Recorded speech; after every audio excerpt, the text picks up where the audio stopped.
Ты готов? Да. Здравствуйте, уважаемые зрители. Вот награда и нашла своего героя, победитель нашего конкурса. Савина, теперь Никулина Екатерина. Поздравляем вас. Спасибо! Ура! Девушка, смотри, какой у нас рюкзак теперь. Спасибо большое, очень приятно. В этот прекрасный день, немножко дождливый, правда, нас наш знакомый друг пригласил, Артем, на велопрогулку. Хорошо, что пригласил, хорошо, что согласились, потому что очень здорово все проходит.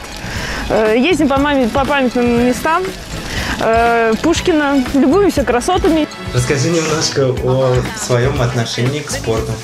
Сейчас все мое свободное время занимает мой ребенок, все свободное и не свободное, но я думаю, что уже пора заняться каким-то видом спорта.